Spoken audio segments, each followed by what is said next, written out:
How old do I have to be to go to camp? To come to camp, you have to have completed at least junior kindergarten.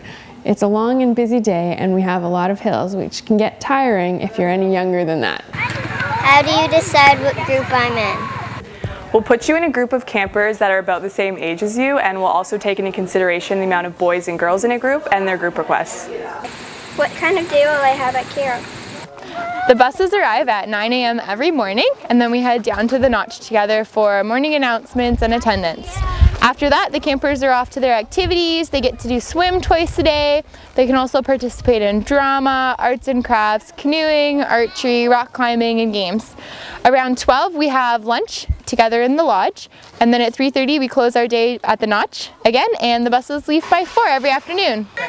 I'm a residential camper. What will the program be like? The way our residential program is structured is we wake our campers up at 7:30 and meet everyone over at the flagpole. We then enter the lodge and head in for breakfast. After breakfast, we head back to our cabins for some cabin time to clean up and get everything ready for the day. We head down to the Notch around 9 a.m. and meet up with the campers' day groups. After the day camp is finished and the buses have gone, each Resi camper has the opportunity to do an extra activity until 5 p.m. We then have dinner and an evening swim, and our day is concluded by doing evening program, and evening program includes all campers and staff doing a camp-wide game and just having a lot of fun. And lights out after evening program is between 9 p.m. and 10 p.m. What am I going to eat for lunch? So lunch is always really delicious. There's a main course, some sides, and there's always salad too. There's pasta and sauce if you don't like what's being served, and we cater to a lot of dietary restrictions and allergies. So if you let us know in advance, we can incorporate that into our planning. And what's really great is that the cost of lunch is included in our program fees. How many staff will be in my cabin for residential camp?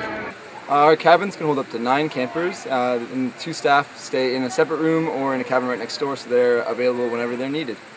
Can I visit camp before summer starts? You can come visit us at our open house in June, or you can call the office to arrange a private tour. Can I bring a cell phone to camp? Unfortunately, we don't allow cell phones at camp because they're easily broken or lost here. They're also a big distraction to the activities that we run. We ask that all campers leave their cell phones and other electronics at home because we've seen people misuse them in the past. I miss my parents. Can I call them at night? I'm sorry, we usually don't let children call home because this kind of increases the sense of homesickness. What we do is we allow them to write letters, and we'll either fax them or email them home or even mail them. We also encourage you guys as parents to send them emails, faxes, or letters to the mail to your children because that really cheers them up in the morning. What if I get homesick? Homesickness occurs lots of times at camp at Resi. Campers experience it in different ways. We like to talk about homesickness with the kids and try and get them to focus on the fun things that they're doing at camp, like the evening programs and after-hours activities.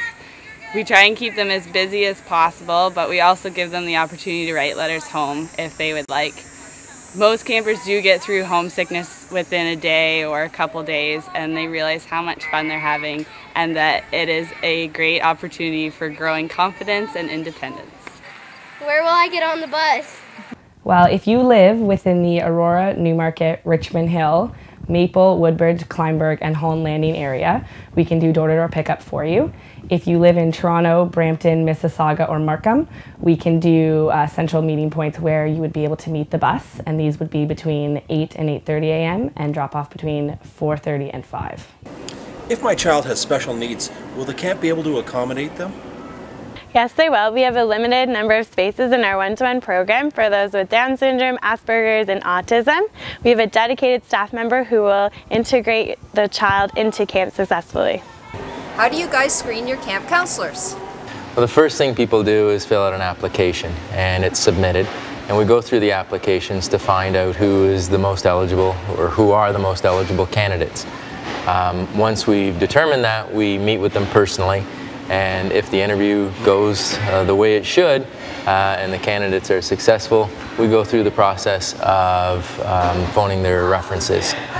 We ask for 3 references, and we make sure that they say good things before we hire them. Where do you find your staff members? Most of the staff have been campers here before, so that's beneficial for us because they know the place, they know how camp works. And the other thing is that we know them too. They've grown up here, so that's a nice thing.